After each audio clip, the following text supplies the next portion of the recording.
Hello, please let me see your ticket stubs for the double-edged double bill.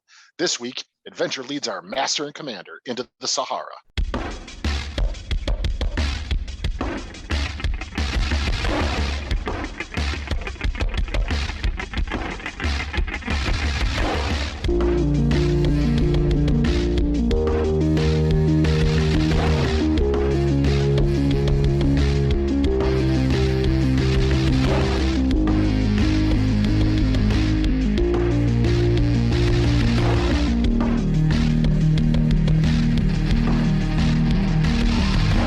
Each week, Adam Thomas and Thomas Mariani will come to the table to discuss the randomly selected yin and yang of a double feature. Then both will have to pick a number between 1 and 10 in order to seal their fates for the next episode. One will have 2 good movies, the other 2 bad ones. Let the chaos begin. I am Adam Thomas, and I've never seen an iguana before. And I'm Thomas Mariani, and I'm so glad to have my sidekick back so we can go on yet another adventure, as we do every week. Isn't every week an adventure, Adam? I guess adventures don't always have to be fun. Nope, and that's what we guarantee. It won't always be fun. But yeah. Adam and I are not the only ones here, because we have a guest with us here. She is a staff writer and an editor over at Film Cred. It is Miss Jael Peralta. Welcome to the show. Hi, thanks so much for having me. We decided to invite you on because I knew you had an interest in podcasting to some degree, and you decided, out of all the topics, you wanted to do this week's topic, which we're doing in honor of Uncharted, I guess, coming out. I still don't believe it. No matter how many times I see Tom Holland fall out of things, I very much doubt that movie still exists. Do you even want it to, though? Like, isn't that a better question? I mean, I don't think anyone's really wanted to, but it's happening, I guess. I think Uncharted is one of those movies, like, you walk in and it's like a publisher's clearhouse where they give you like a check and they're just like, we're just amazed that you even bought a ticket. Like, here's $300. Please go and enjoy the rest of your day. The ghost of Ed McMahon gives you a giant check. Yes! Oh, it's cold where I am. Anyway. But, we're doing adventure films, and why adventure? Out of curiosity. Mostly 2 things. One, a lot of the other topics I was interested in, I was unfortunately out of the country, so I wasn't going to be able to have my podcast set up, and I really wanted to get on and talk with you guys. So adventure was like the furthest day out, and I was like, yes, I'm like set up in February, fine. But also, and I've talked about it on Twitter sometimes, where it's like the fact that I am the child of immigrant parents to the United States means that like my nostalgia for American pop culture doesn't necessarily line up with a lot of like my contemporaries in my generation. So I don't have that attachment to like the Indiana Joneses and things like that. So adventure is kind of a bit of a blind spot for me. So I wanted to kind of take advantage and like sort of do some research and kind of like probe some things that I had never really seen before. Yeah, adventure's a weird subgenre because, Adam and I kind of came across doing this because the Uncharted thing lined up. We were like, oh, of course, it makes perfect sense to do it. We've never done that somehow in our long history with the show. And then really doing research, it's weird to think of, like, it's become sort of like a lost genre because it's become so much more compact with, like, oh, it's like one slice of your average blockbuster now, and the ones that are more overtly adventure at this point are just kind of ripping off like a Pirates of the Caribbean. Like, remember last summer's Jungle Cruise and how much we all loved it? Remember? We were all just swept up in the Jungle Cruise. Look, man, Dwayne "The Rock" Johnson as a Spaniard always wins. Always. An immortal Spaniard. An immortal Spaniard. Spoiler. Hey, Jungle Cruise spoilers, please. My God. No, even though it was the highest grossing film and everyone loved it so much, and remember all the Jungle Cruise memes that came out and how much everyone couldn't stop talking about it? Absolutely. Jungle Cruise fever, not to be confused with malaria. True. Right. But it's weird, especially because like it feels like just a lot of adventure movies that are trying to be more overtly adventure ever since like 2003 have just been really trying to chase that Pirates of the Caribbean like money at this point. It just feels like that was such a great lightning bottle that we never would have expected would have worked, and even that series of movies has been still flailing trying to like make that work to some degree. Adam, what do you think is like the reason why adventure just doesn't work anymore? Well, I mean, the thing is, you say it doesn't work anymore, and I'd argue it definitely does, just not necessarily in the sense that we're thinking. Adventure movies like Indiana Jones, Uncharted, things like that. they're not around too much more, but I'd argue pretty much every MCU movie would be considered an action adventure film. It's just not necessarily in the way we maybe want it to be. But I think they're still probably the most successful films out there right now are adventure films, 100%. You know what I love about an adventure is when I know the exact pinpoints of every single step of that adventure, like with an MCU movie. I know, but you say that, but can't you argue that you could do the same with all the ones we were just talking about too? With all the other Pirates movies, with Jungle Cruise, with our bad feature today, with Uncharted, just from the trailer. They all follow the same formula for the most part. It's just some really have a lot of passion and panache behind it, and others don't. Well, it also probably helps that with a lot of those other movies, it usually isn't somebody who's like magical. What I kind of like about an adventure, even like Indiana Jones, where those movies do have a similar formula, there's always a bit of that danger of like, well, he is a human being, even though he's Indiana Jones. It's just that now we have superheroes who can get out of any of these like horrible situations they have. So it's just kind of like, oh, it's an adventure with a big, like, immortal person. Even Jungle Cruise had that problem, where it's just like, oh, man, The Rock is like an actual person. No, he's like an immortal Spaniard dude bouncing around with Emily Blunt. It just feels like there's less of the stakes that you have even in some, like, formulaic adventure movies of the past. It still feels like it's even less suspenseful than it used to be. Funny that you guys brought up that, like, Adam, you were saying that like MCU films could be considered adventure, because when I was doing some Googling, just because I had a moment where I blanked out, where I was kind of like, what does that necessarily mean? Even most of the top results that were showing up just on the Google algorithm were just every single MCU film.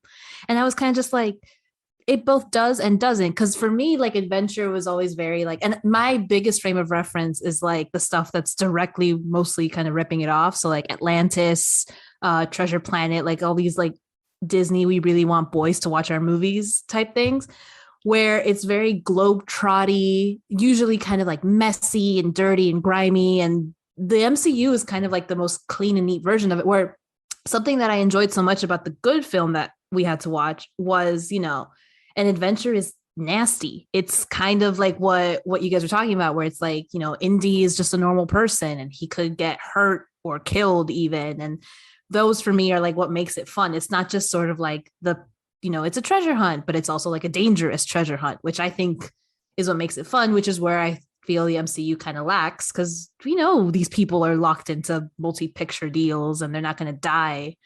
But, the best ones are, I think, the ones that play with that sense of danger. Yeah, down to like at this point now, that is so rare to get one of those type of movies, to where I've been seeing this trailer for The Lost City, the one with Sandra Bullock and Channing Tatum, and I don't have much interest in that movie, but at the same time, I hope that makes hundreds of millions of dollars so we get more of those movies. That's not going to happen. Nope, probably not, because people are going to be seeing Spider-Man for the 55th time, Adam. That's why. Yep.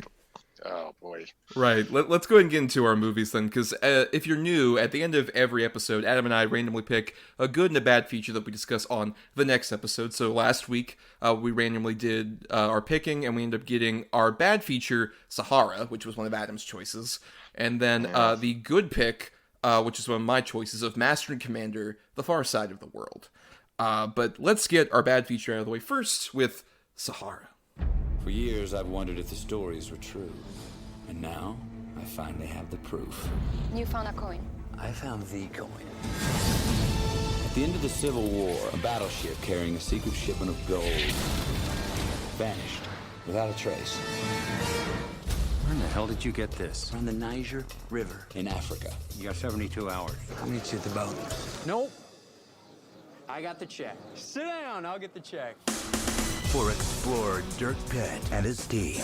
This is the place. The ship should be here. The mystery that's buried with a long-forgotten legend carries a threat. This thing could kill millions. No one could have imagined. Safinatu al-Maut. That sounds poetic. What's it mean? The ship of death. Great! From international best-selling author Clive Cussler. Sahara. Hey! Where are we going? How about now? But we're making great time!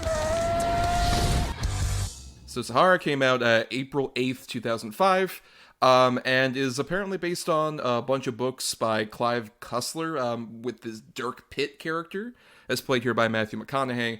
And this one I hadn't seen before, and was rather infamous, I guess, for being one of the huger box office bombs of its era, where it was supposed to have like an $80 million budget, and then that ballooned out to like $160 million, and then it didn't do very well at all. Maybe arguably kind of started the destruction of the type of adventure movie we were talking about. It just isn't around anymore because this was such a big flop. But Adam, this was your choice. And had you seen this before? And No, I'd never seen it. I knew it by reputation only. I knew it was a big flop. Knew it was, just sort of notoriously formulaic. And I'm going to go ahead and say that is all very true. No, I did not like this movie. I found this movie very, very boring. And it got to the point to where I'm watching it, I'm like, wait, what is the point of any of this now? Like, is it about a boat? Is it about a disease? Is it about the water? What is happening? And that was pretty much how I felt up until the end. And then, this movie sucks. well, I mean, maybe it's appropriate for the bad pick, but let's see if our guest disagrees. Had you seen this before, and what'd you think of it? I had never heard of this, mainly because my ultimate goal in life is to just forget Matthew McConaughey exists on any sort of spectrum or physical realm. Like, he's like my sleep paralysis demon. I find him very unpleasant to look at. And so when I started watching this, there was a slight moment of elation when, and I don't know this individual's name, but he plays the Merovingian in the Matrix movies. When he showed up as like this rich, like smarmy businessman, I was like, yes. And that was the only speck of enjoyment that I had. The rest of it, as Adam said, like, I was bored out of my mind. And it was one of those movies where I had to have Wikipedia on standby. Because again, I was just like, wait a minute, babe, we started with a civil war fight and now we're in Mali. And like, there was so much like confusion. And I was just like, what is happening? Why is there a warlord? What's with the eyeballs? Is this a zombie movie? What? And then I made the mistake of going on Letterboxd after the fact. And people will not stop with like the consistent need to have this revisionist history for every movie under the sun. The amount of people on Letterboxd that will uphold this as like some classic that needs to get like reevaluated by the culture, it doesn't. It really doesn't. It's really, really bad. No, well, yeah, no, this doesn't need to be revisited. I do think, though, to give it anything, I think there could be a lot of fun here with McConaughey and Steve Zahn sort of characters. I think if they would have leaned into that and made it more of this goofy, just straight treasure hunting movie and done something with, I don't even mind the silly action or the old plane as like the windsurfing thing, or I don't mind any of that if they would have just stuck to that. But then it's like you get a Bond villain plot thrown in the middle of this. And then it's just, I don't think this movie really has a clear vision of the type of movie it's trying to be. Is it trying to be an action comedy? Is it trying to be a serious movie? Is it trying to make some sort of political statement? Is it trying to be like, what is this movie? It feels kind of like a movie where it came at a weird point because like for the 20 years or so prior to this movie coming out, it was so much about like, oh, we got to rip off Indiana Jones for our adventure movies. And then this is in production around the time of like a Pirates of the Caribbean, where it becomes like, oh, we have to kind of go into that sphere where it's a lot more big and giant. So this feels like a movie that was greenlit as an Indiana Jones ripoff, but then also mutated into kind of like a Pirates ripoff. And it's this weird aberration in the middle that doesn't know quite which angle it wants to go with. Because, especially as we get to the ending where, like, it becomes, as Adam mentioned, very Bond plotty, and there's, like, a huge set piece involving, like, the, like, solar panels and stuff like that. I'm just like, guys, this is too much. This was just, like, a guy looking for treasure, and we've gotten way far from that. I don't know what we're doing at this point. Not to mention the weird foray into, like, African geopolitics that it decides to take, where it's, like, I was just like, why? Like the second, and the shot repeats, like there are 5 different instances in this stupid movie where like, sweet angel-faced African peasants are like waving to our heroes, like as they're running alongside a truck or something. And I'm just like, dear God, that whole scene where like, it's Penelope Cruz and Matthew McConaughey and Steve Zahn, and they're like standing on the boat, and all of the noble tribesmen are cheering the brave white people for helping them like save the day. And it was deeply uncomfortable for absolutely no reason. Like, I don't understand. I would say like it's true where like you say that like it started as an Indiana Jones ripoff and then halfway through kind of turns into a Pirates ripoff. But the thing I thought of the most watching this was The Mummy, Yeah. especially with the whole like the dynamic between the three leads they're trying to like force, where it's just like you're not Brendan Fraser and Rachel Weisz. Like you're not. And it's okay, but you need to stop pretending you are because it's sad. And now I just wish I was watching The Mummy. No, but didn't you love the scintillating chemistry between Penelope Cruz and Matthew McConaughey? Goodness Which is gracious. so odd because they were like an item while making this movie, or became an item while making this movie, and I didn't for 1 second like. There might have been a few like stolen looks. You're like, maybe there's something there, but it just did not translate at all. At all. I much preferred the bromance element of it to this forced. That's one thing. Why do we got to do that? Why does that have to be in every single one of these movies? A sort of uptight love interest who, lets loose because the guy's such a reckless cannon and he flies by the seat of his own pants. So through him, she learns to enjoy her career and blah, blah, blah. It's just such dumb bullshit. And yes, the white American savior shit in this movie is out of control. It is absolutely out of control. And Rainn Wilson's there too. Right, as like the third wheel to like the bromance chemistry with like Steve Zahn and Matthew McConaughey. We're just like, do you want me to leave? Okay, I'll leave. And he literally leaves like from that group halfway through the movie, which I'm sure he left to go shoot The Office pilot, which is also really weird considering this came out like just 2 weeks after The Office premiered. So I'm sure Rainn Wilson's just like, I don't know if this NBC show's gonna like work itself out, guys, but I've still got the Sahara sequel. I'm sure going to be involved in that, baby. That's going to totally happen. Wasn't there planned to be like at least 3 of these?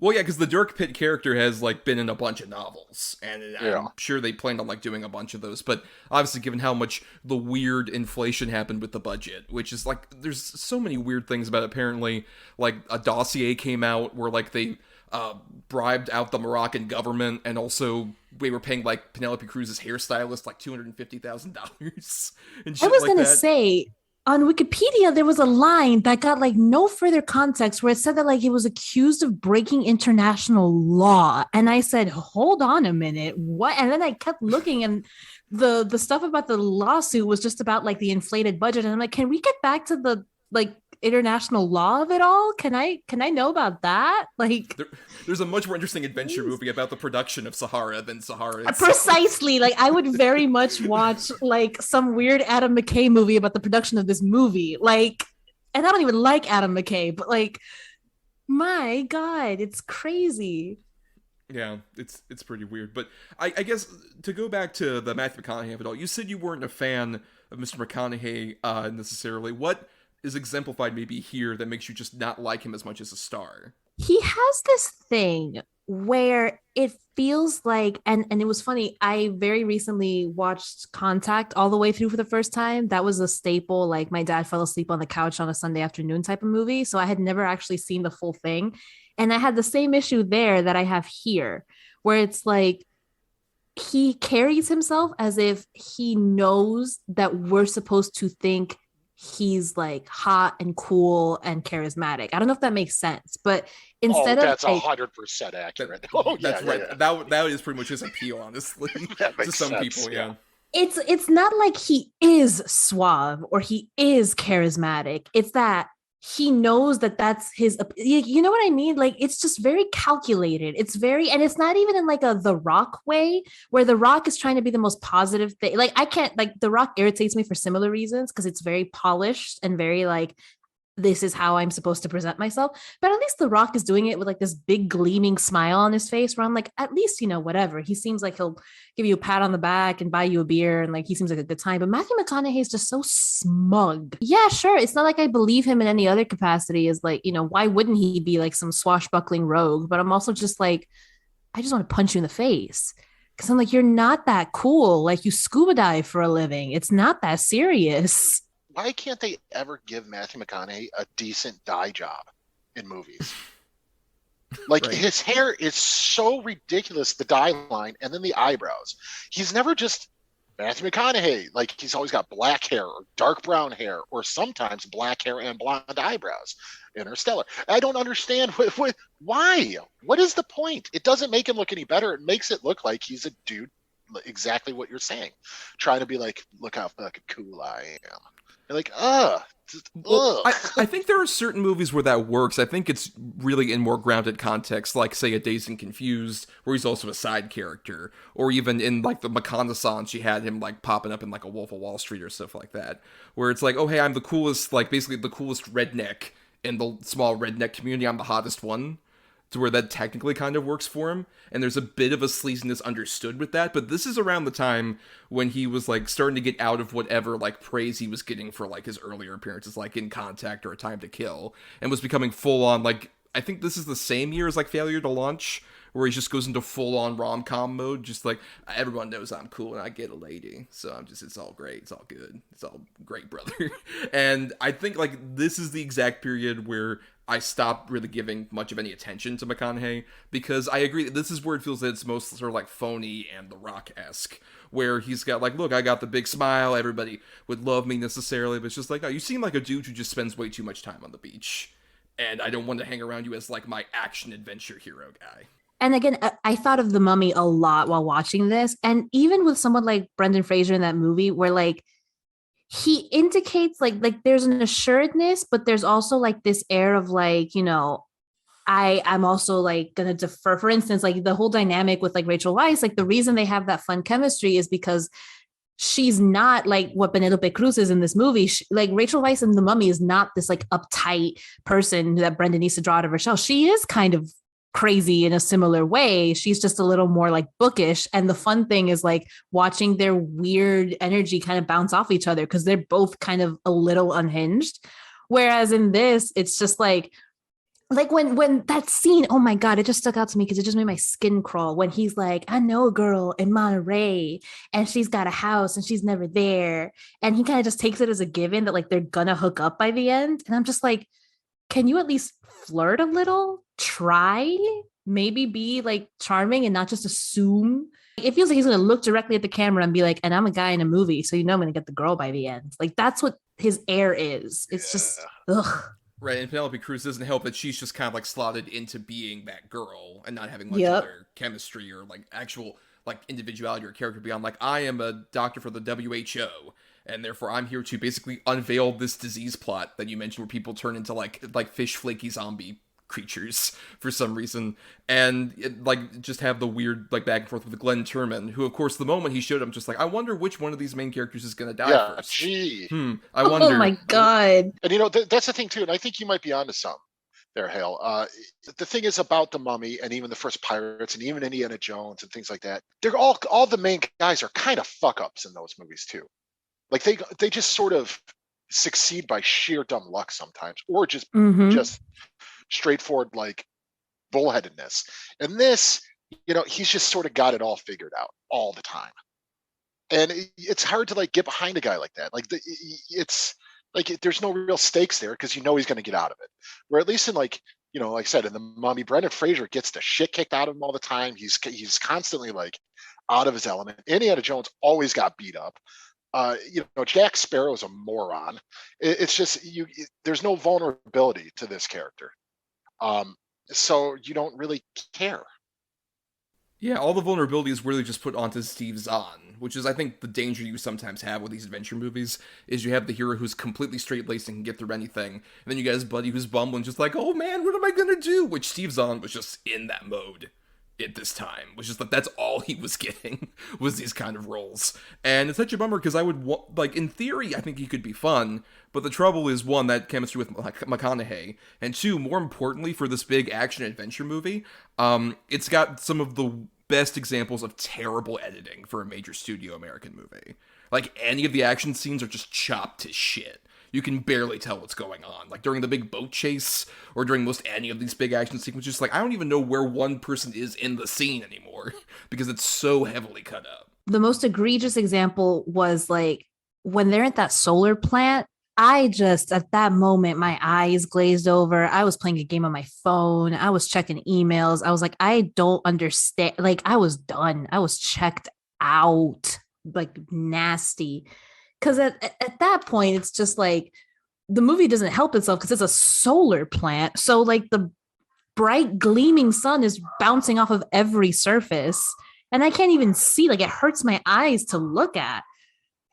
So it's just like, what are we doing here? Like he's like hanging off of the edge of a building, and at that point, I'm just like, just die, just fall off. Like I'm done with this. Yeah, especially when like we said, like this starts off a bit more as like a grounded, like, oh, he's gonna be on a boat, and like the first big action set piece is them on a boat getting shot up by a bunch of guys who are trying to like stop them, basically. Which in theory could be fun, but then as we go along, each set piece has to expand even further to the point of just ridiculousness. And this is made by Breck Eisner, son of Michael Eisner, previous guy who ran Disney. And we've talked about his remake of The Crazies. And the biggest problem with that movie is it's mostly kind of like grounded as a horror action movie until the very end there's like a nuclear bomb explosion. It's like, what if that nuclear bomb explosion was the whole like second half of the movie, basically? Because it gets just so dumb and ridiculous to the point where it's just like, well, this guy in theory was an actual person, so I don't really give that much of a shit. Like, oh, he's able to survive a solar panel thing to destroy toxic waste or whatever the fuck is going on. Yeah, and the action scenes, I mean, even the boat one carries on a little too long. But yeah, they get more outlandish and just last forever, too. To where any excitement that you might get out of it quickly is whittled down just by how much there is. Like the car chase scene with the helicopter. Like, oh, God, it takes forever. And then just, I love that they just so happen to find that fucking boat he's looking for, and blah blah blah blah blah blah blah. It gets so outlandish and outrageous that I'm right there with you. I was tuning out like 100%. I kept like hitting the pause button like to see how much longer I had to go with this movie. It's entirely too long. If this movie did not need to be over 2 hours long. No, and what do you think sort of in this movie really just sort of like killed the adventure genre? Like, given how big a budget this was and how much it inflated, like, do you think like this was responsible for killing the genre as it was at that time? I don't think it's solely responsible. Maybe because like who remembers that this movie exists? You know what I mean? Like Sahara is a very like, which again, like another thing, why is it called that? They don't even address, they're in Mali but that's besides the point. I think it's more just emblematic of a thing that we continue to see, which is that like people take for granted the character work that goes into like those fun adventure classics, like what we were talking about with like The Mummy or with Indiana Jones. Like there's cool action beats to be sure, but people also remember like fun like character things. They remember like the little interactions. They remember like funny like state, like, you know, oh Benny, you're on the wrong side of the river and things like that. Like, you know, like that's the stuff that's fun. And I feel like, you know, the focus is on like bombast and like the action. And that's only part of it. Like the adventure is only as fun as like the people that you're on the adventure with. If the people you're on the adventure with are unbearable, you're not going to have fun no matter how much, you know, shiny, flashy things they throw at you on the screen. Right. That's part of the charm with like Indiana Jones. His introduction is this amazing sequence where he's able to escape a giant boulder and stuff like that. And the punctuation point is him being scared of snakes.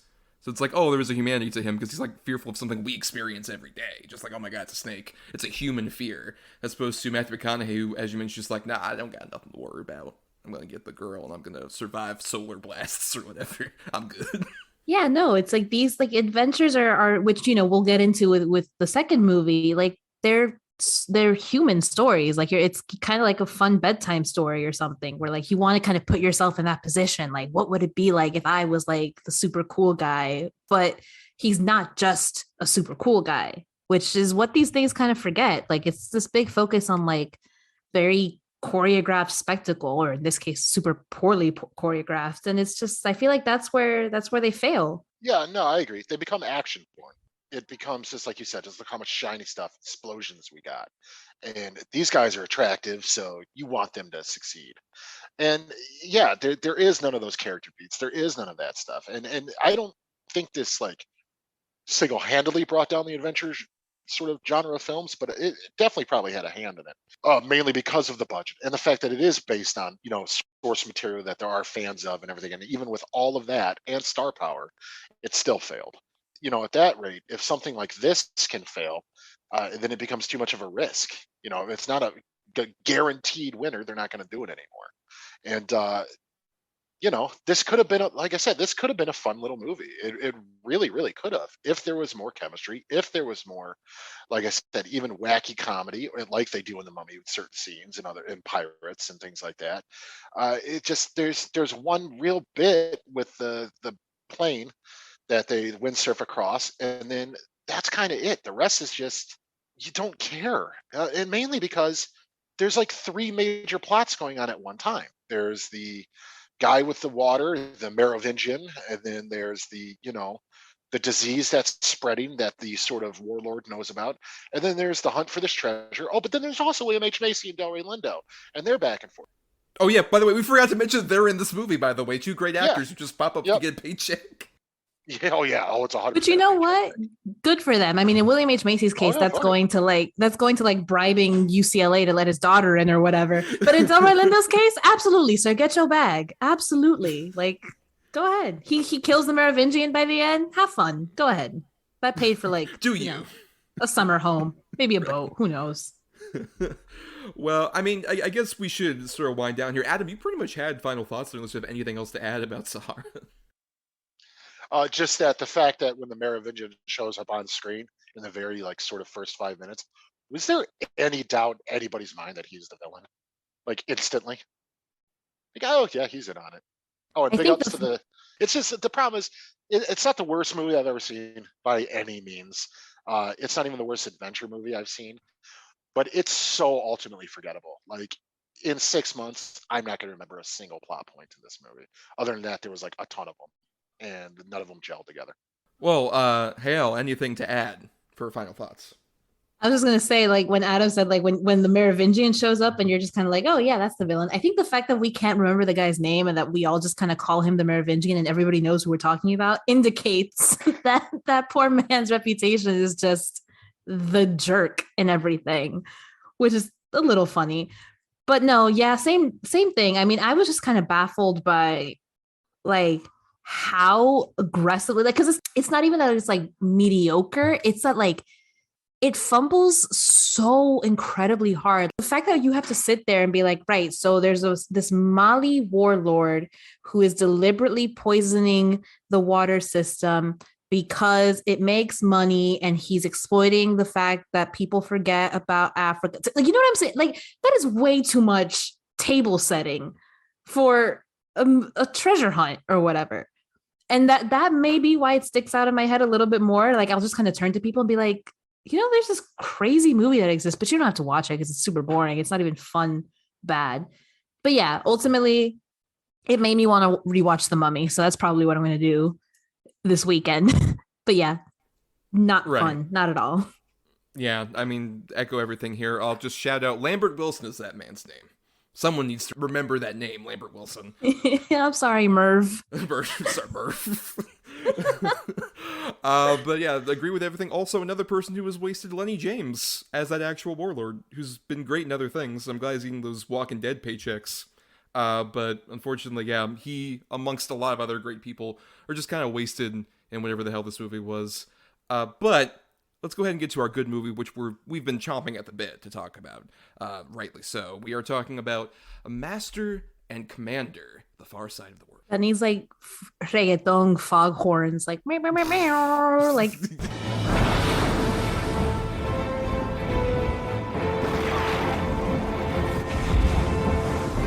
2 feet 6 inches, sir. The men would follow you anywhere. As a friend, I would say that we should have turned back weeks ago. It's leadership they want. Strength. Find that within yourself, and you will earn their respect.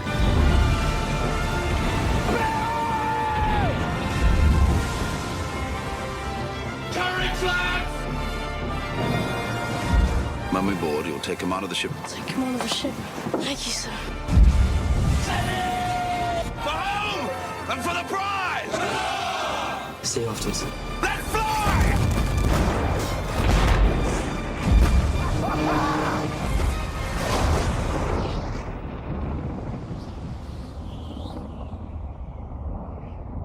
So, Master and Commander, this came out November 14th, 2003, from director, co-writer Peter Weir, also based on a series of novels from Mr. Patrick O'Brian, and this was a movie where I hadn't seen it before this, and I had remembered it coming out, though, because it was the same year, just a couple months after Pirates of the Caribbean had come out and had wowed me as a youth. And I'm just like, oh my god, this is so great. And I was like, oh, another ship movie, but they're all in like naval uniforms. I don't know, it doesn't really interest me that much. And I'd heard though from so many people like, oh, this is so great. I wish we'd gotten a sequel to continue these characters. And I'm like, oh, I should see it at some point. And now was that point. And I'm so dumb. I should have seen this a long time ago because this movie's fucking excellent. And it's so great. And I totally get the hype now. I know, Adam, you had seen this before. And you kept praising me for merely picking it when I told you this is what we were going to do. I've seen this movie probably, 5-6 times at this point, if not more. I saw this at the show and for a very shallow reason. I saw this at the show and because the music that played during one of the trailers, if not the main trailer, was the same music from the Dune miniseries. Good way to tie that in. So honestly, I was like, well, at least they picked good music. So I had to go see it. And I instantly fell in love with this movie. Hands down, probably my favorite Russell Crowe. It's easily one of my favorite Paul Bettany's. It's probably my favorite sort of like sword and scabbard ship movie. I think it's fucking just absolutely perfect portrayal of, sense of duty to sense of sort of morality to sense of, legacy it's just, this movie don't fuck around, man. It's pretty fantastic. Well, Hale, I'm curious, what's your relationship with this movie? Had you seen it before or whatever? And it seemed from some of your earlier comments you might have enjoyed it, but please elaborate. So I'm clearly the youngest one here. I was like maybe 3 when this movie came out, but it was one of those that like I heard about it a lot, especially like the older I got, the more into like film I got. And it was one of those things where, especially there's this other podcast that I'm a huge fan of, Blank Check, and one of the co-hosts of Blank Check like he's constantly talking about this movie and he loves it so much. And again, like Thomas, it was one of those movies that like was kind of always on my list, but I never got around to it. But I love ships. I love I'm from the Caribbean, so like I love the ocean. And when I sat down to watch this, it was like, oh my god, I love a good boat movie. Like anything that just takes me through like the geography of, but like that first opening like battle scene where they're going all the way top to bottom and they're just showing you everything, all the hammocks where everybody's sleeping and the little holes for the cannons, all that stuff. I was just like, yes. Like inject it into my veins. I love this stuff. I loved it. It was so much fun. It flew right by. When I finally got towards the end, I had to pause it to go do something. I was like, wait a minute, there's only that much left. Like, I absolutely loved it. I'm so annoyed I hadn't seen this sooner. But yeah, it was a great dudes rock. Like that, this is like peak like dudes rock movie for me. Like this is joining the canon with like Another Round. And I don't know, like God, what a good movie. What a good time. It's a great dudes rock cinema, confirmed. Yes, especially like that friendship between Crowe and Bettany is so perfect throughout the whole movie.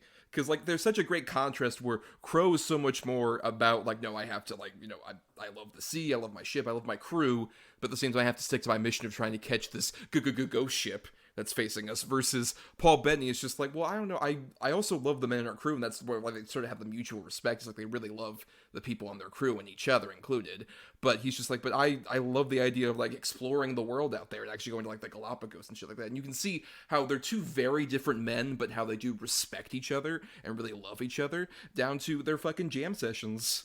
I would watch a whole movie of their fucking jam sessions where they're just rocking out on like the violin and all that shit. Like, fuck yeah, yes.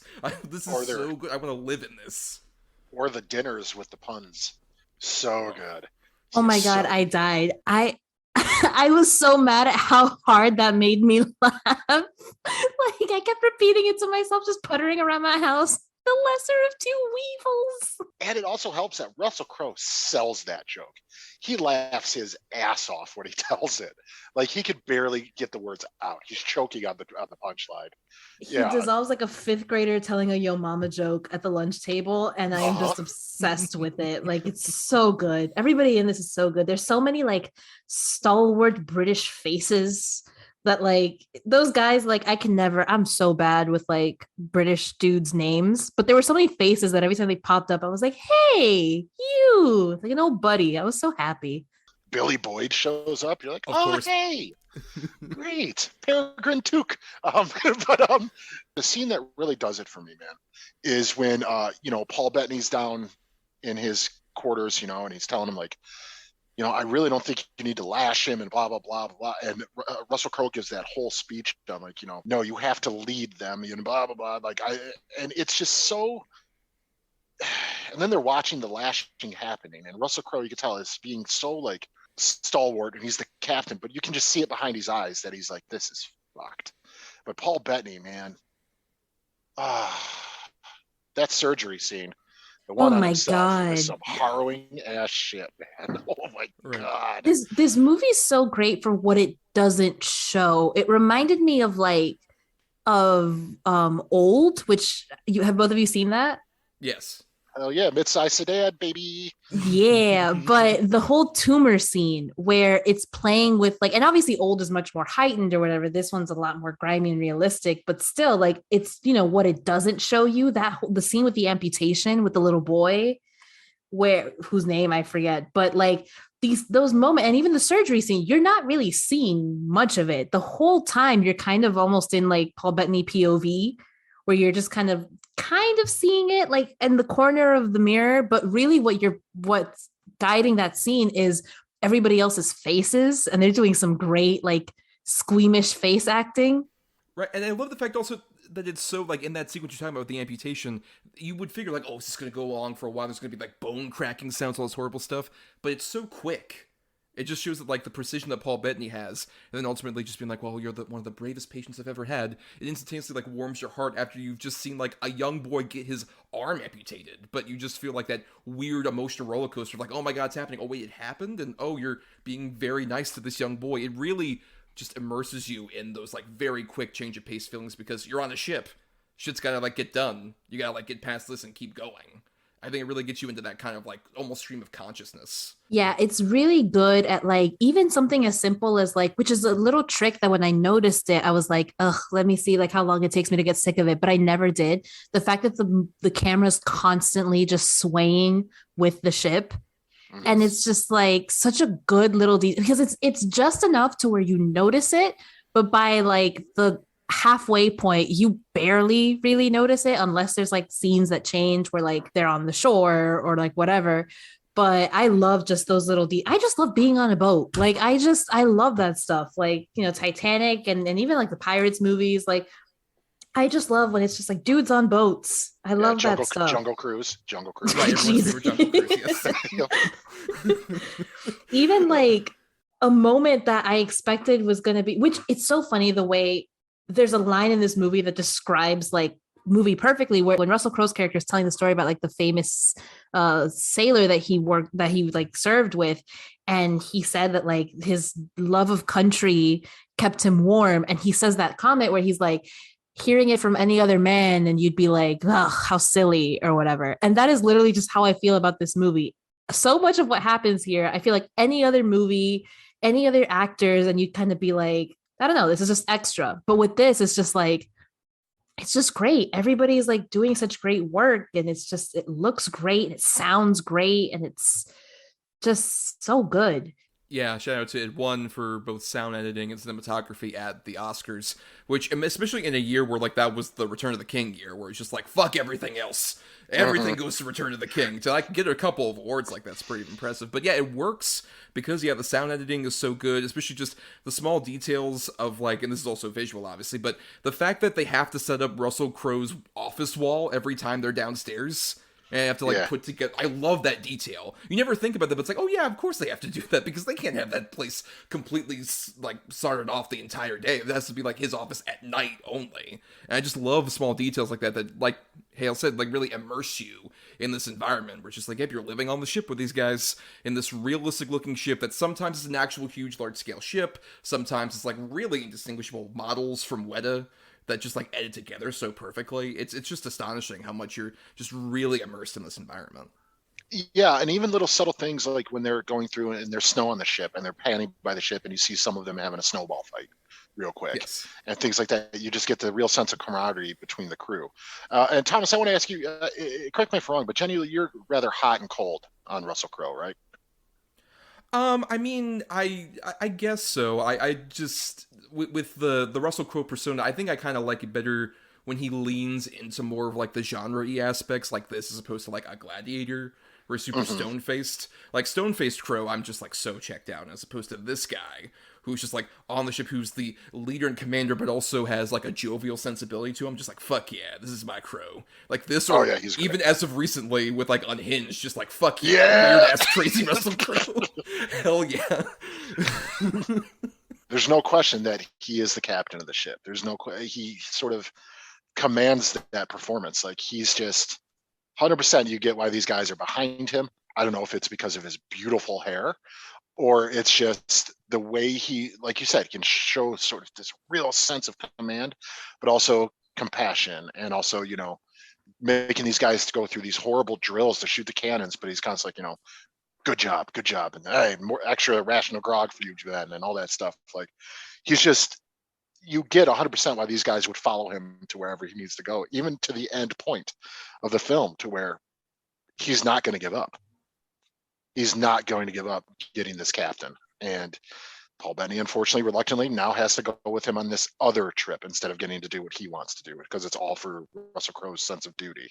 And it's just such a really cool way to end it. But even then, like how there was the earlier point where him and Bettany are like arguing with each other, but like, no, we can't go to the Galapagos, we have to do this or whatever, blah, blah, blah. And then it's not until like he's been hit and he actually has done something so brave, Bettany, that he has to do like the surgery by himself. And then Crowe just like kind of tosses off, just like, oh yeah, we'll stay here for about a week, you know, we gotta get everybody together, and plus, you know, you could probably go gallivant around and find your creatures or whatever. It's this really beautiful moment where it's just like, oh, this is so touching. These two buddies who were at odds with each other, now he's able to like give Paul Bettany this thing, just like, name a prickly rock after me or something like that. Just like, oh, perfect. It's like, hey, I'll say Dude's Rock, and this is the best example of Dude's Rock. Paul Bettany is so good at playing this like tenderness, which is what makes him, especially like I when I was younger and I was like getting really into like Marvel comics, I hated Vision. I really did not like him. And Vision in the MCU is honestly one of my favorite characters, because Paul Bettany has this like vulnerability to him that doesn't irritate me, this quiet dignity. When he comes to Russell Crowe and he's kind of like, you made me a promise. And it's kind of like, yeah, buddy. He did. I'm so sorry. Like, I want you to go look at the iguanas too. Like, it was just this moment where, like, I don't know, like, it's not like contrived at all. You can because the whole movie has just kind of been setting up with you that like there's this deep bond between these two guys. So like you can tell that like when he reneges on this promise and he's kind of like waving him away, you can tell that it genuinely cuts deep when he's like, we don't have time for your hobbies, guy. And it's like, ow, like, don't say that. Right. But I also love the sort of resolve of that, like Thomas brought up, when he's like, you know, Paul Bettany's like, please tell me all of this wasn't for me. I don't know how to thank you. And Russell Crowe's response is like, posh, it's not for you. Like he just when he says name a shrub after me, I died. I had to pause to like laugh, cry. I was just like, these dudes, man. And how well that's reciprocated by Bettany when he discovers the ship on the other side of the island. He's like, oh fuck, I have to like abandon this, and like he has to like let go of the iguanas and all these other things he was going to carry as a specimen. It's just like, you know how much that hurts that dude, but he has to, because it's like, it's for the good of everybody else, and I have to keep this going, because the movie's also established so well like the sort of domino effect of when people get screwed over with like other people on the ship. Like there's the two guys who end up being like, oh hey, these are the specs of the ship that we're facing off against, great, give them some rum rations. And later on, one of those guys is the guy that goes overboard, and his buddy has to see as they have to abandon that guy for the safety of everyone else on the ship. And that resolves into like him being so resentful of like the higher up guys, one of which is like the guy who like he bumps into and the whipping happens, and that one dude commits suicide. Just, it establishes so perfectly, like if everyone's on the same page, shit gets fucked up and people die, sometimes on their own hands, sometimes because like we can't do much for them after a certain point. We have to save everybody else. It does such a great job of establishing all that. So when the Bettany and Crowe relationship ends up getting like a sort of tit for tat about like, oh, I'll give you this chance, but I have to like remove this chance so we can help you guys out, it establishes so much that there needs to be a balance between everybody on the ship. And when that little boy gives him that beetle, get the fuck out of here. That is such a great scene. It's so good. Like, you could tell Paul Bettany's about to fucking cry in that scene, dude. It's so, so good. And yeah, he just says this such sense of warmth and compassion to him, where he genuinely not only cares for Jack, but everyone on the ship. He just wants everyone to be okay and everyone to get through it and everyone to survive. And it's just oh god, I love this movie so much. I love this movie. This is one of those movies where I look at Paul Bettany and like I had a moment when he became Vision. I kind of had a weird Paul Bettany stan moment when I was like 15 or whatever. And it's a thought that happens to me, like, where I'm just like, what happened to you, buddy? Because he's like really good and he doesn't do enough work. Like, you know what I mean? Legion and Priest happened. If I had to pick. Well, I think the thing, it's kind of weird because this is like the other movie that they were in besides A Beautiful Mind with him and Crowe. And bad movie, yes, 100% agree. But the weird thing is, like, that movie is the weird divergent point where, like, Crowe became a huge, massive star with, like, the combination of that and Gladiator. And then Paul Bettany just became, like, character actor dude who's just like, well, I'm going to keep scrounging through all this, but, you know, I'm going to keep working, and that dude keeps working. And he's also married to Jennifer Connelly, so good on him. You know, then he pops up in Inkheart, which, oh my god, if there was ever something that formed my personality more than Inkheart. But like, he pops up in these things where I'm just like, well, I mean, and he has talked about how, like, when he got the role to play Vision, he was like at his wit's end in Hollywood. His agent had just like dumped him, which is like this super sad article that I remember reading, where I'm just like, you're really good. I don't understand how this happened. Yeah, and he especially when you see him in this movie, it's just like so, like, he so deserved a better career after this point. Was he nominated for Best Supporting Actor? Because if he wasn't, I'm gonna for this movie, no, commit a felony. Jesus. Well, which one are you gonna do? Are you gonna pull a tag off a mattress? Come on, do something rebellious. But no, I mean, it is a shame that, like, you know, him and even some, like, the other people, like, what I love about this movie is how well cast it is.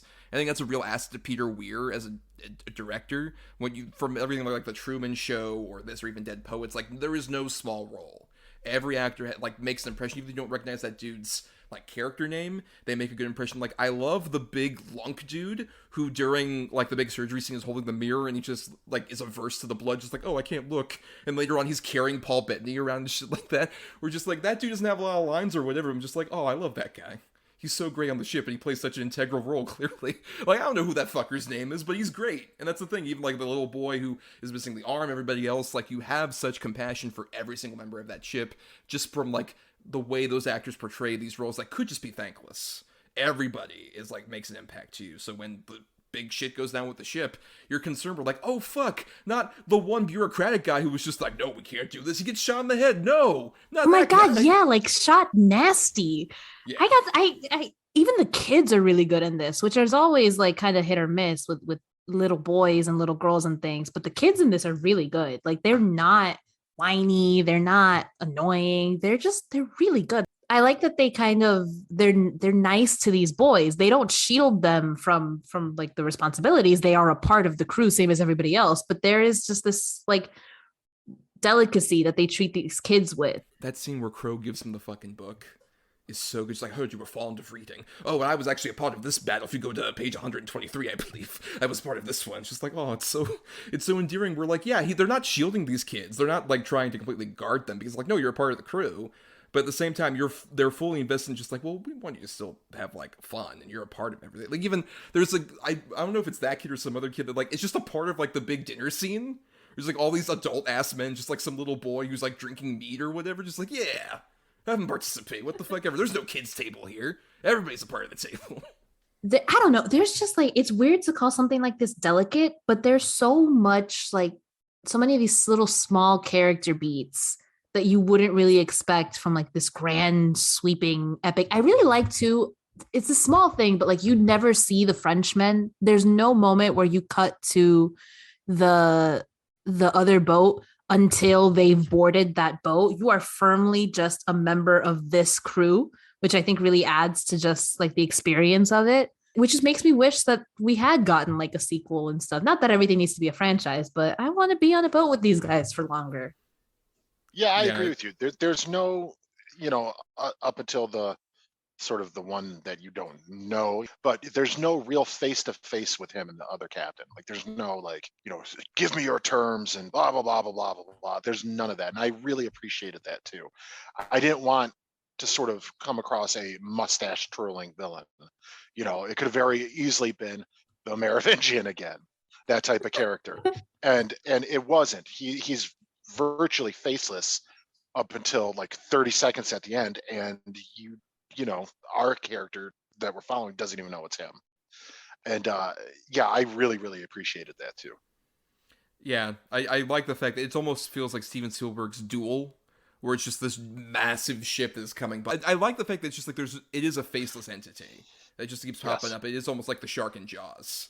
It adds to this cool element where I love the way these are English soldiers, and they are, they're Christian or whatever. I don't remember what denomination English people, I don't know. They're Protestant. I know that much, but I like that there's this weird sort of mysticism that the ocean lends to, like when you set things on the ocean, it's just like, the ocean is this, it might as well be another world for as much as we know about it. So I love when movies set in like the sea kind of lean into that mysticism. There's that whole thing where like Mr. Hollum or Holland, whatever his name is, that he's the Jonah, and all the crew can't really stand him. And there is there's even that moment where Russell Crowe, like he tells Paul Bettany, he's like, I can't blame the crew, like nobody tolerates a Jonah. And Paul Bettany's like, oh my God, you think he's a curse too? And it's like, yeah, like it's the ocean, like things get weird out here. Yeah, particularly Crowe's response of just like, not everything is in the book. Yeah, and I like that they kind of play with that, where sure enough, the second he kills himself, the tide turns, the rains fall and the wind picks up and everything. And it's like, is it causality? Is it just this weird coincidence? The movie never explains it. But then also the ghost, the fact that is it the cook? No, it's that guy. Oh my God. I was about to say, I forgot. When Paul Bettany like puts a coin in some guy's head to like repair his skull. Yes. Or something like that. Oh my God, that's so cool. I love that so much. I love that everyone's gathered around too. Like this is the only entertainment they get is a horrible surgery.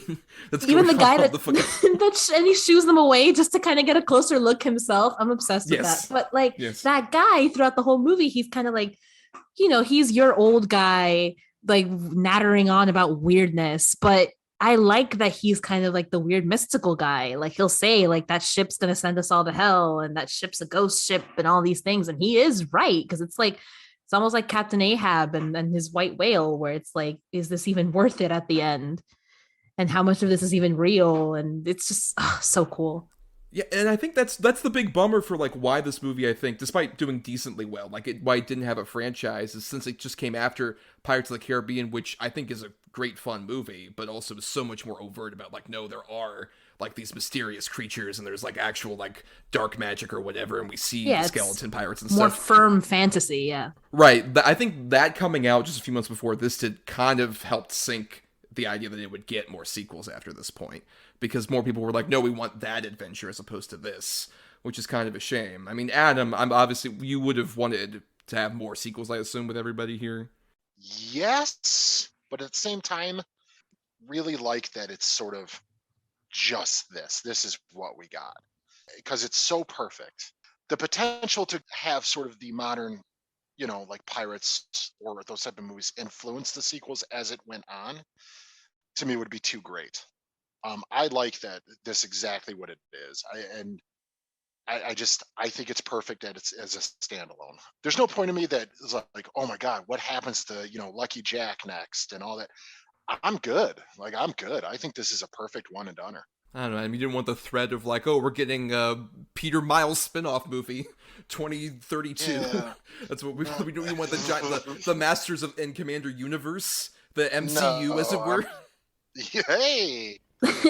I completely agree with you. I think the fact that this is a one and done makes this so special. At the same time, if some benevolent soul dedicated the rest of his life to coding like some sort of like Sea of Thieves mod where it's just I get to just live in this all day, like for a couple hours, I would be very, very content, because this is just such a fun. And it's not fun. Like I like that it is grimy, it is gross. Like, when people are like injured and unwell at like the deep bowels of the ship, like it doesn't skimp on that. But at the same time, you're also like singing ditties on deck, like with your friends. I think calling this fun is appropriate in a way. I absolutely think so, because it is such a level of excitement and sort of, like I said, the almost swashbuckling element of it, even though there's not much of that, but just the, oh man, this is what it could have been like back then. And you're following these sort of characters that you really get to like, and they do have those great moments together. And, even one of my favorite lines of the movie is, who is this man? Did I wrong him before in some battle, or God forbid, kill his son? And Paul Bettany, like, he fights just like you. And, Russell Crowe gives that little smirk and then walks off. Or even at the end, he's like, we're disguising ourselves from a predator. And he's like, you are the predator.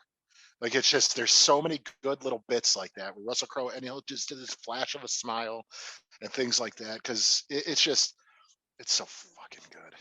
Oh God. And that is a perfect contrast to like the problem that we had with Matthew McConaughey in the last movie. Whereas, Russell Crowe's not telling me I am cool, you should like me. He just is, because he's kind to his crew, but he's firm and he's decisive, but he's also like, he'll bend to counsel, and he'll, all these things where it's like, that's a person, that's a guy that you could believe that was a guy who was sailing the seven seas or whatever.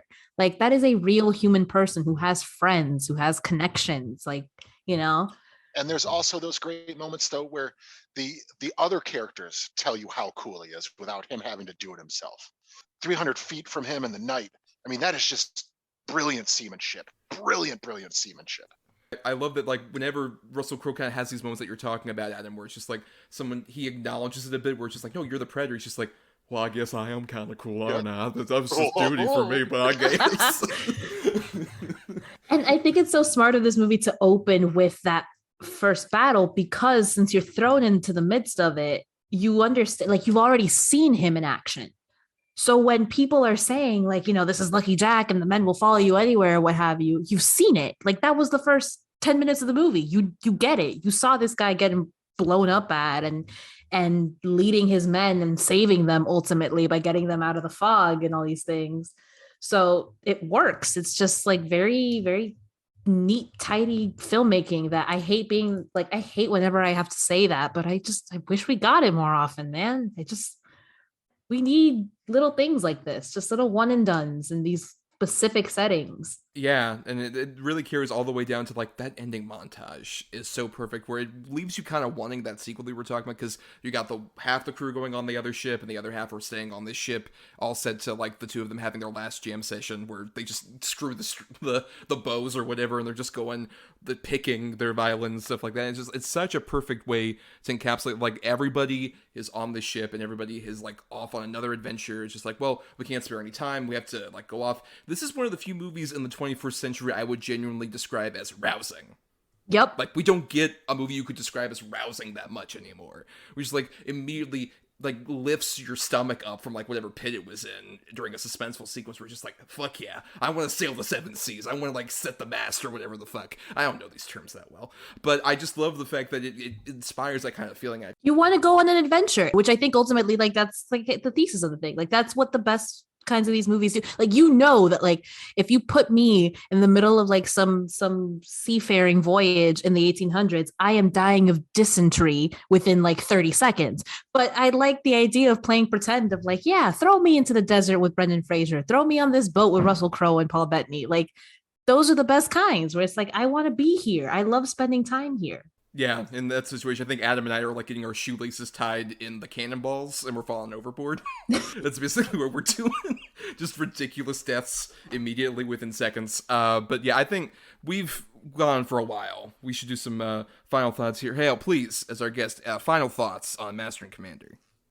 This is it's so great. It's not overrated at all. Like I know people sometimes have that instinct when you've heard these high praises for decades upon decades.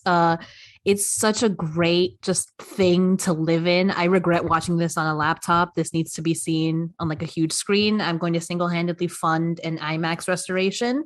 So stay tuned for that because we just this is just such a fun time. 20th anniversary next year. Get it done. I'll go. Oh my please. God, no, stop. Not listen. If I could, I absolutely would. But yeah, this is just such a great thanks so much for you guys giving me this push to actually like see it because I'm obsessed with it. Like this is gonna be this is a vibes movie for sure. And I don't mean that like in a belittling way. I mean like anytime it's like rainy and I feel kind of I'm gonna throw this on and have a great time. This is just such a fun thing. Well, and Adam, as an OG fan of Master and Commander, your final thoughts? It's as good as it was, if not better, the first time I saw it. I mean, this movie holds up. It has stood the test of time. Everything about this movie just works. The cinematography, the score, the set design, the costuming, the acting, the stakes of it all. This movie is just a phenomenal, phenomenal adventure movie. And, it's one that does have a lot of fans, but it's also one of those that sort of got lost at sea. Hey, boom, I'll stop. But it's so good that I anybody I know who has seen this on recommendation has walked away loving it, and I hope you know because of the show, maybe even if it's one or two more people check it out and can fall in love with it. It is that good. Yeah, I mean, I fell in love with it in a similar way to where I felt angry at myself for not seeing this earlier. It's so stellar, it's so fun, but it still has the amount of like stakes and terror that's there at the same time, and it balances all of that so perfectly with really great performances and everybody else. And it's one of those great movies where it's like we mentioned, despite being like about 2 hours 20 minutes long, it breezes by so quickly that it leaves you wanting more in the good way. Where it's just like, oh fuck, I want to hang out on this boat though with you guys. I want to join on the jam session with Paul Bettany and Russell Crowe. I want to be there with everybody. It just does such a great job at that. And like I said, one of the few rousing movies in recent memory. But it's time we did our weekly segment, where every week after we discuss our two features, we do a segment called The Double Redo, where every week Adam, myself, and a guest, if they are so inclined, program basically the best and worst possible double feature related to the topic at hand. So each of us has 4 movies, 2 good ones, 2 bad ones, 2 to recommend, 2 to not recommend, based in the adventure genre. And Adam, please go ahead first with your choices. All right, so for my good choices, I have the aforementioned several times, The Mummy with Brendan Fraser and Rachel Weisz. It's just one of the most fun movies out there. Easily one of the most fun movies of the last, 25 years. It's one of those that if you watch The Mummy and you don't have a good time and you don't smile, then you got to check your pulse because it's so fun and silly, and yet the scares really work. The gore really works when there is gore. Great cast supporting all of them, like Arnold Vosloo's great, Odette Fair's great. It's just a super, super fun movie. It's one of those, anytime it's on, if I come across it, I'm definitely watching it. And then the other one I have is a, sword movie, a knight movie. I have Excalibur. From God, I want to say the early '80s. It's huge cast, Helen Mirren, Gabriel Byrne, Liam Neeson, like all these people show up in this movie, and it is super fun. It's just magic and sorcery and swords and the Arthurian legend, and it's a little hokey by today's standards, but I think that gives it a lot of its charm still. It's one of those I grew up watching. My dad was a big fan of it, and it's sort of has stuck with me and made me a fan of it. And again, anytime it's on, I'll watch it. For my bad, I have Kangaroo Jack. Anybody remember Kangaroo Jack? No, you don't.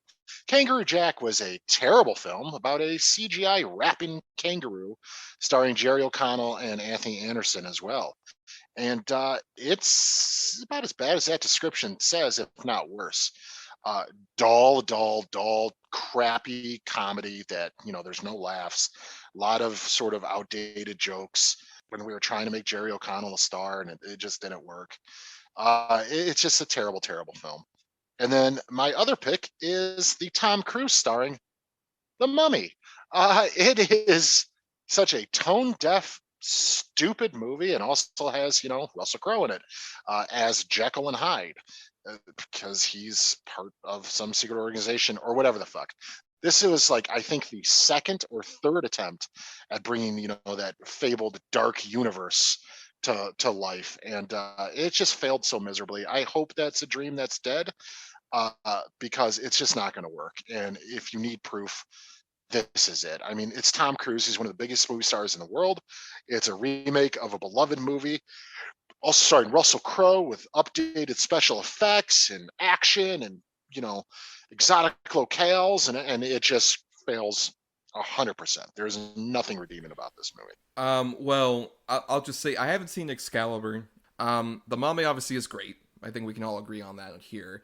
In contrast to the Tom Cruise Mummy, the one with Brendan Fraser is so stellar. And the Tom Cruise one is just, I think, mostly infamous now for just that photo announcing the Dark Universe with everybody photoshopped together so terribly, just like Javier Bardem and Johnny Depp. It's going to be a huge thing.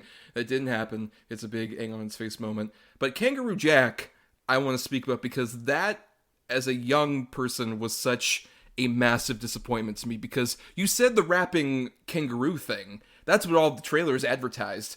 That is a dream sequence in the movie. They advertised it all on a rapping kangaroo, which as a young man, I was just like, oh, of course, this is going to be brilliant comedy. Turns out it's this really bad crime comedy that was originally shot as like an R-rated comedy, and then they had to re-edit it because it's like, well, the rapping kangaroo, it's going to sell with kids, so let's make it PG, and you can tell. And young Tom was just like, it's just the dream sequences like Snow Dogs all over again. The dogs were supposed to talk, but it's Cuba Gooding Jr. Let's be 100% honest. This is, by young Thomas, you mean like a year ago when he first saw the trailer. Oh, that's true, yes. It's like, oh man, on YouTube, just randomly showed up. I can't wait for Kangaroo Jack and Snow Dogs. Stand by me himself and a rapping kangaroo. This is going to be tight. I just need to chime in. You guys are disrespecting the other great thing that Tom Cruise Mummy gave us, which was that early uploaded trailer with all the weird IMAX sounds. And it's just, wah, ah. Like, that is modern art. Modern art. I think it's beautiful. I watch it all the time. But I know you're obviously a big fan of, like, the Brendan Fraser Mummy. Oh, for sure. I just showed it to I call her my little one, but she's my little sister. I just showed it to her the other day. She's because that's again another one of those, it was on TV all the time movies that I grew up watching. And I forgot that it can get scary. It's kind of like a slasher movie when the mummy's putting himself back together and he's scooping up his jars one by one. It's just, God, it's such a fun time. There's nothing like it. I need it on like a 4K, like in an altar in my house. Like, it's just so much fun. Well, I'll go ahead with my redo choices here. I have, for my good, an old classic adventure film, and then a more recent one that's a bit more dark and interesting. The older one I have is the original Adventures of Robin Hood from 1938. We're talking the Errol Flynn classic Technicolor big scale movie, Basil Rathbone's in it, a bunch of other great people. And it's sort of like the everything you think of when you think of an old classic adventure movie with like the swashbuckling element we mentioned earlier, or just a lot of people doing the thing that you see sort of like almost parody by the time you get to like Men in Tights, of people putting their hands on their hips and putting their heads back and laughing like, oh, we have our fun. It's pure classic adventure in a way that's really endearing and charming, and just constantly has like great stunt work and elaborate sets and these faces that you can only see in these old Technicolor things like an Errol Flynn or Olivia de Havilland, people like that. Stellar old school adventure movie that I would recommend to anybody. Still has a lot of charm to it, despite it being, at this point like 90 years old. And then on contrast, I have The Lost City of Z, which is the James Gray film that stars Charlie Hunnam. And it's about a guy who's an adventurer and has like a crew around him, but it's a lot more grimy and dirty. Kind of fits into the Master and Commander terms of things, only it's a bit more sort of like intense. There's a bit more of like a thriller element with him on this expedition, and people are kind of like looking at each other a bit cross-eyed. And there's a great side performance from Robert Pattinson that's really stellar, where he's mangy, he's got like a big beard and stuff like that. It's a really great movie about just like sort of the toll that adventure takes on somebody, where you go on these big elaborate adventures and then you try and go back home again, and it's almost kind of like a Hurt Locker thing of just like, oh wait, I've kind of been distant, and these people hate me now. So I have to, like, only life is really the adventure at this point. It's a really stellar, interesting movie that just doesn't really come about that much. It feels almost like a modern David Lean movie. And then my two bad are both very odd ones, where I have one from the late 90s, Almost Heroes, which is sort of like a Lewis and Clark comedy parody of some of these adventure films that stars Matthew Perry, and it was, I believe, one of the last films starring Chris Farley to come out. It came out like a year after he died, and you can tell both of them had substance abuse issues, and it feels very much like it's a comedy without laughs. It's really dire. There's a pretty good supporting cast around them. It's kind of wasted. Pretty terrible movie that has been forgotten with good reason. And then the other bad one, I have one of the Pirates of the Caribbean sequels, this one specifically On Stranger Tides, which this is the fourth one, and a lot of people sort of lump all the pirate sequels together as like failed experiments, but I have a lot more credit and respect for the two that Gore Verbinski did before this, Dead Man's Chest and At World's End, where both of those are at least kind of like ambitious and big and weird in a way that On Stranger Tides and the one that followed, Dead Men Tell No Tales, just aren't. There's none of that like big scale, like fun adventure. It just feels like it's expensive trash.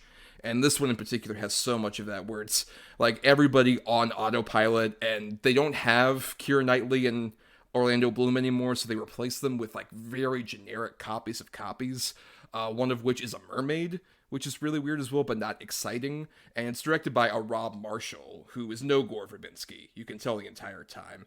And somehow this awful, boring, dull movie is one of the most successful movies of all time, because it made over $1 billion. And that's just a travesty. I speak on yours really quick. I know I've seen the Errol Flynn Robin Hood. It's been forever. I remember liking it. It's definitely something that I want to watch again. Lost City of Z is one of those that I absolutely think it's phenomenal, and it's one that nobody saw. It's a great movie, and it's probably the best Charlie Hunnam's ever been in anything outside of TV work. It's great, and yeah, Pattinson, amazing side performance from him. Almost Heroes.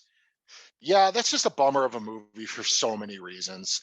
Like you said, one, Chris Farley's last thing. Two, the substance abuse is clearly running rampant.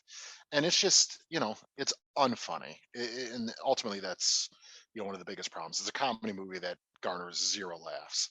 By the way, I didn't mention this, directed by Christopher Guest. Yeah. Well, that's even worse. Yeah. It's even weirder, yes. But then, Pirates 4, with 4 and 5, they're like, okay, let's take bits that we did in the first one, the second one, the third one, and then let's just roll them together to make this movie. And then, hey, it made $1 billion. Let's do it again in 5. And it's terrible. I mean, another one starring Penelope Cruz that we talked about earlier, to where the whole bit where she's dressed as Jack and no one can realize that it's not Johnny Depp, and it's just laughably stupid and absurd. And the whole mermaid stand-in with the young missionary, like, you don't give a fuck. Also, Ian McShane as Blackbeard sounds so great. It sounds great. It should have been great. Yes. Completely wasted. I contributed to that gajillion dollar box office, and I feel really bad about that. Like, constantly.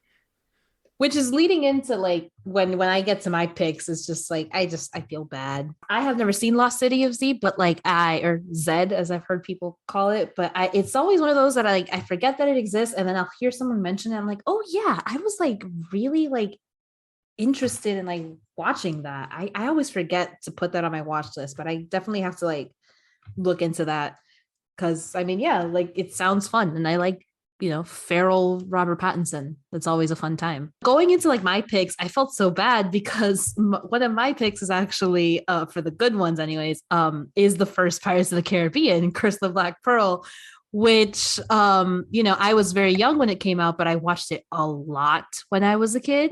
I know people besmirch the Pirates like franchise, and the Johnny Depp of it all is uncomfortable, but that first movie is a lot of fun. Like I will ride for it a lot. I really, really like that movie. People talk about it online all the time. The whole sequence, the skeleton pirate sequence where they're like taking Elizabeth Swann through this like floating haunted mansion, and Barbossa hits her with the like, you best start believing in ghost stories. You're in one. it's cinema. Like, I don't know what else to say. Like, I'm weak for that. I love that stuff. That first one is a really good distillation of like a fun romp, because it's the only one that knows that we need breaks from Jack, and the rest of them kind of all commit that fatal sin where Jack is like our main character most of the time. Not that, Orlando Bloom is he's fine. I don't hate him as much as a lot of people do, but he's a fun time, and I think Keira Knightley's fun in it. I just love that first one. It's just, maybe it's the childhood nostalgia, but it's fun. And then my other good one, I just have to shout it out for my older sister, Jumanji. My older sister, she's 10 years older than me, so she was definitely like, a lot of those movies trickled down, and Jumanji is definitely one of them, which I rewatched it in a hotel room recently. The thing is terrifying. It's still terrifying. I'm almost 22 years old, and that is still like, it's just, something about it is just, I mean, people talk a lot about like movies in the 80s were just so much weirder than anything made for kids now. But the fact that that is earnestly just a thing that was made for kids, is like, you're going to sit down and you're going to lose your mind with how scary this is. And just how overwhelming all of it is. Like that scene where the mansion is like flooding and there's like a typhoon or whatever, like was legitimately upsetting. I'm watching this on this like tiny hotel room TV, and I was legitimately just like, my God, but it's just so much fun. Like, it's a classic, but it definitely deserves, like, it's just great. And I love watching Robin Williams and things. Just, he's fun. It's just again, one of those things where that's less of an adventure where I'd like to live in it, but it's such a fun, like, thrill ride of a thing. And I mean that not in like the Martin Scorsese MCU things or roller coasters type of way, but I mean it in like a legitimate, genuine thing. It's still scary. It's still effective. And I really like it. And then for my two bad picks, one of them, which like came to me in a dream recently that I remembered I even saw it, is Prince of Persia. The Sands of Time, I think is the subtitle for it. Which is the movie that people will make fun of me to this day, because it's the movie that convinced me for a while, that had me duped into believing that Jake Gyllenhaal was not a white man. Oh, no. That movie came out, I must have been like, 10, 11? And the thing is, Prince of Persia. So when they cast Jake Gyllenhaal and he's got like the spray tan and the beard, like the scruff or whatever, I'm thinking like, oh, okay. So he's clearly, and it was only until I was like 15 or 16 that I realized, oh, I was had and bamboozled and hoodwinked. But Gyllenhaal is such an authentic Persian last name. I'm so like shocked by this. Just like Arterton and Kingsley. Clearly, oh my God. No. But like, I just remember like I sat down in that theater, and I was a kid who like going to the theater was like I grew up with like a movie loving household. So I was always very like, movies were an expensive outing. And I was sitting there and I had this, and I remember it so clearly because it was the first time I had this thought of like, I want to leave, which had never happened to me in a movie theater before.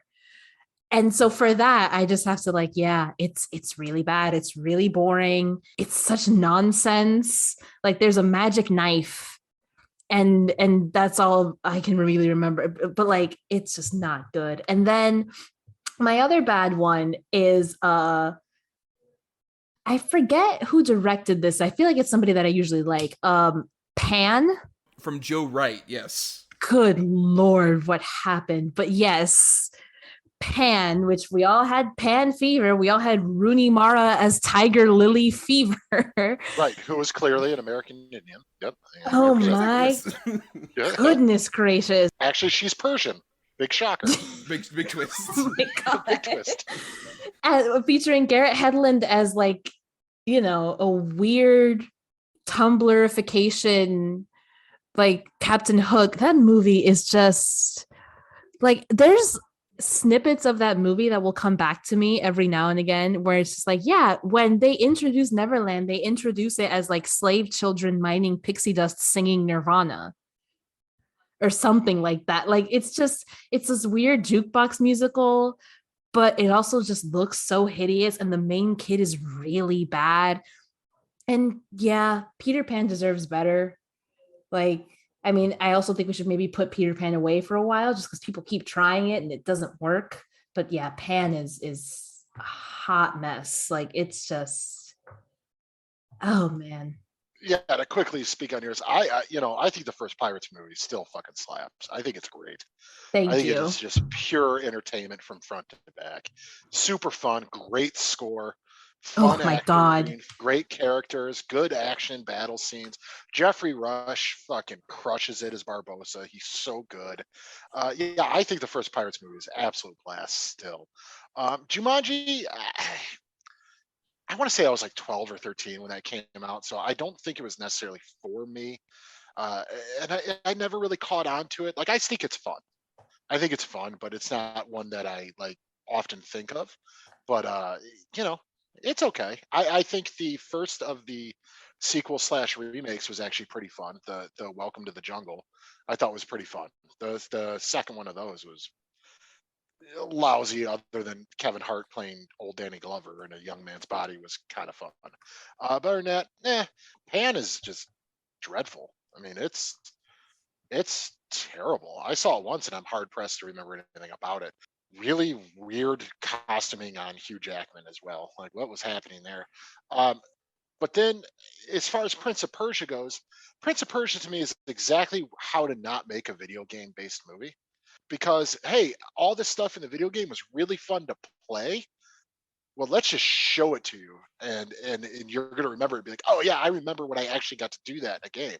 Well, it's fun when you get to do it. It doesn't translate to a fucking movie with some magical knife and being able to reverse time and blah blah blah. And we also forgot about the great Persian actor Alfred Molina as well.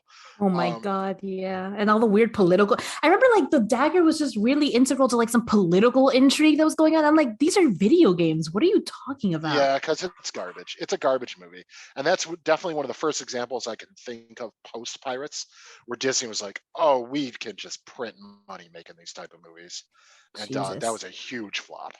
Yet another failed boys, please watch our movies endeavor. Yep. Right. The movie that probably convinced them just like, no, we just need to make these Marvel movies. That's what actually get us money. But keep that Gyllenhaal's number, just in case.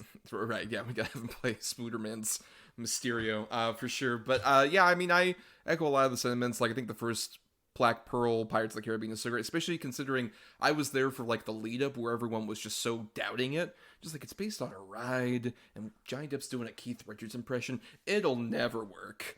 And it worked so stupendously then that everyone's been chasing that down to like Prince of Persia and so many other movies still to this day are trying to still do that Pirates of the Caribbean magic that not even the sequels for the most part could really recreate. Jumanji I think is fun, if nothing else, because the terror kind of works in spite of its kind of like weird datedness. Like, those monkeys are terrifying now for a completely different reason than in 95. Because those monkeys look horrifying. Those horrible CG monkeys are unnerving, to say the least. But Williams is having fun, and there's a lot of, like, I think it really captured when I was a kid, even that sensibility of just like, oh, what if these creatures were like in your house? Like a big spider that could like poison you, and you have to like try and get past that, or the giant crocodile when everything fills up and shit like that. There's some fun to like a lot of those set pieces. Pan also, that just feels like it's studio notes the movie. Of just like, let's combine all these different drafts together and do all this weird shit, where we'll have like the Nirvana thing in the same movie where like whenever they go over to Hugh Jackman as the evil pirate captain in his quarters, he's got like a breathing mask on, like he's Darth Vader in his fucking egg thing. Just like, I have to survive on the pixie dust. Yeah, the pixie dust is like crack cocaine or something. It's not well. Right, he looks like Nosferatu or some shit. Just like, what the fuck are we doing? What is this? And Garrett Hedlund totally doing an Indiana Jones like impression, trying to be like, Disney, if you ever reboot this, come on. God bless Garrett Hedlund, because he's in so many curse genre things. He's in Aragon, which I don't know if any of you have ever seen. Yes, I'm aware of Aragon. My God. And then poor guy, Tron was foisted upon him. It's not his fault, but Watch it. Oh, no, I love that movie, but I'm saying like it was like it's a cursed endeavor for him because nothing really came of it, Like, it's just that man. But before we head out of the segment, as we usually do, we like to repeat our titles just to make sure everybody got them. So we'll start and we'll go in the order that we went in previously. Adam, please, your titles, just to repeat them. For my good, I had The Mummy with Brendan Fraser, and then I had Excalibur. And for my bad, I had Kangaroo Jack and The Mummy with Tom Cruise. And then for my too good, I had The Original Adventures of Robin Hood from 1938 and The Lost City of Z. And then for my bad, I had Pirates of the Caribbean on Stranger Tides and Almost Heroes. And then for my good, I had Pirates of the Caribbean, The Curse of the Black Pearl, and then Jumanji, the original. And then for my bad, I had Prince of Persia, The Sands of Time, and Pan. Yes, and submit your titles, please, to us for the Double Redo, if you have any of them out there in the listenership. But we have some people we want to thank and stuff before we get to our picking for next week. Stay tuned for that. And to thank, we have, of course, Mr. Chris Oliver, who does the intro and outro music for our show. Listen to more of his music at chrisoliver.bandcamp.com. Thanks to Christian Thorlally for our artwork. Follow him at Night of Water. That's night with a K, _of_water on Twitter to find a link tree and stuff to all his other great artwork. And thanks, of course, to our loyal Patreon supporters, patreon.com/GEDBpod, where for just $1 a month, you all get to listen to bonus podcasts we do and vote in polls for topics and movies we cover. And there's a lot of stuff coming out around the time of this episode. This week you get to vote for an upcoming topic we'll be doing for next month between two comedy subgenres. We haven't done as many comedy subgenres as episodes before, so you all get to pick that. It's between your options of dark comedies or mockumentary films. So you all get to vote on that, and whatever you guys choose over there, we end up doing as an episode next month. And then in terms of bonus podcasts, oh boy, there's a lot of stuff for you to listen to. We'll have an On the Edge of Relevance, which is our show where we cover new movies that have recently come out. We'll have 2 new episodes coming out here, where there's one for the new Steven Soderbergh film on HBO Max, Kimmy, and then another one for the Netflix Texas Chainsaw Massacre that I'm sure you're all so excited about. Yeah. Probably on Adam the most, rearing and ready. So excited. Oh, fuck. Yes. And then we'll also be having an audio commentary. We do like a monthly podcast where we switch off on something. And this month will be an audio commentary where we're doing Roadhouse, the Patrick Swayze movie that we've always wanted to do for the show, but it always kind of fits in either good or bad territory, and we're never quite sure where to put it. So we're like, fuck it, we'll just talk through the whole movie, because there's so much to say. And we found a really fun way to do it, which I'm excited about. Yes, put a pin in that, definitely. Yeah. And then also this week, we'll be putting up a little bit of a call to action for all of you edgelord patrons, as we call you, for you to help us with our upcoming next bonus podcast in March. Will be a March Madness bracket thing like we did last year, where we talked about the March Madness bracket for movie villains. This time we'll be doing one for the best sequel out there, and as we've done usually, there'll be 5 people on that panel, and all of us have chosen 6 particular sequels to do, to put on the bracket, and we're going to seed that, but we need 2 more slots that you patrons get to fill. So there'll be a post up at the end of the week asking you all, like, hey, what's another sequel we could add besides the ones that are already mentioned? And we'll pick 2 different ones from all the various comments we would get, and we'll credit you on the actual episode, of course, and it'll be entered in competition. It might win. Who knows? Whatever you might pick might be crowned the best sequel for our March Madness bracket. Yeah. We did y'all a little dirty last time. Yes, we'll see. But we also want to thank our lovely guest, Jael. Thank you so much for being on the show. Please plug yourself. Where can people find you on the internet? Yeah, so thanks so much for having me on. I feel like I've probably talked a little bit too much, but thanks so much for dealing with that.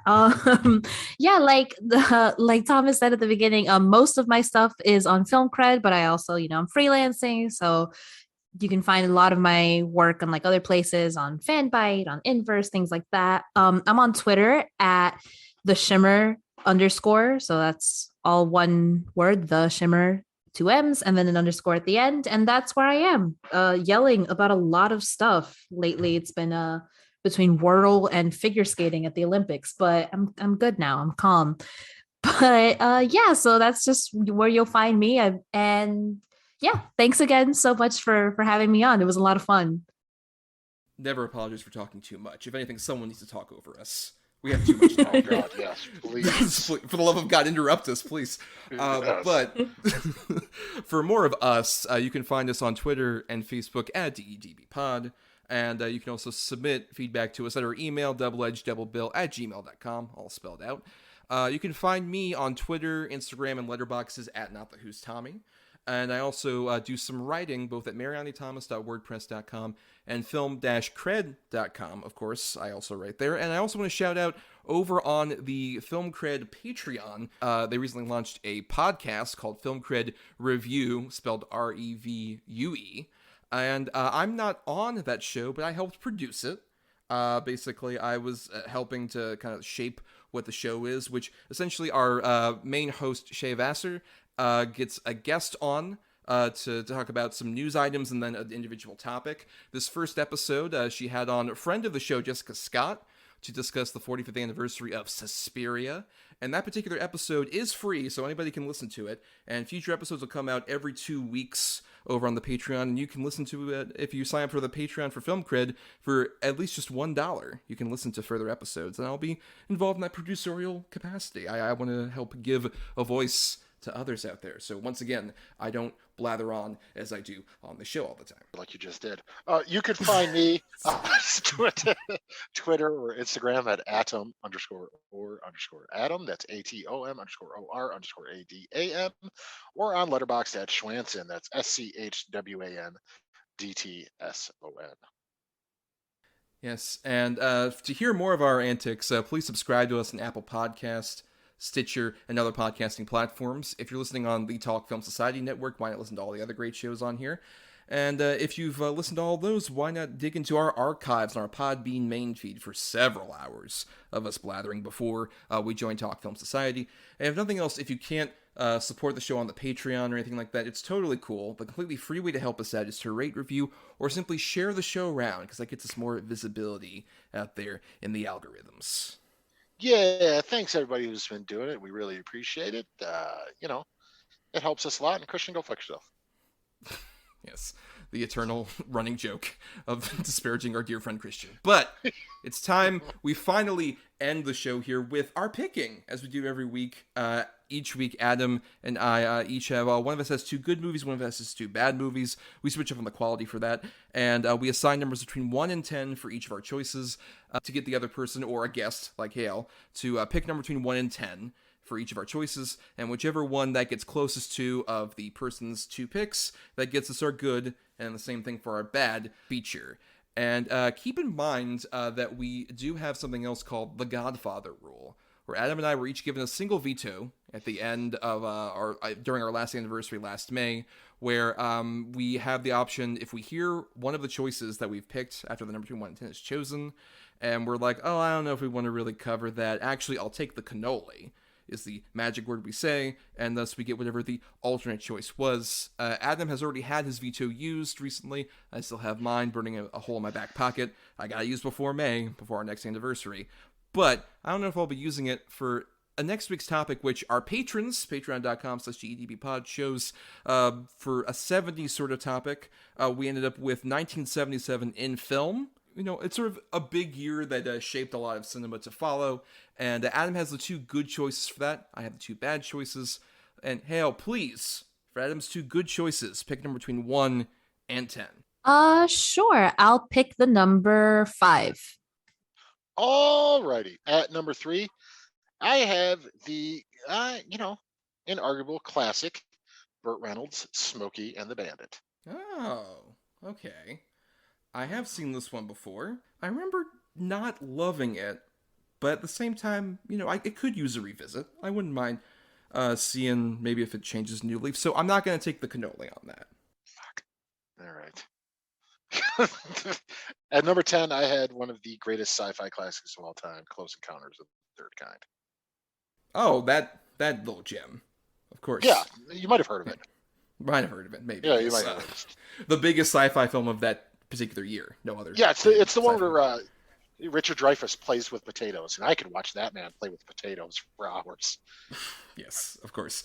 Now, Ao, please, for my 2 bad choices, pick number between 1 and 10. Sure. I'll pick the number 9. Oh boy, I'm very excited. Over at number 10, I have a movie that, by many standards is bad, but I know Adam and I have watched and are so very entertained by.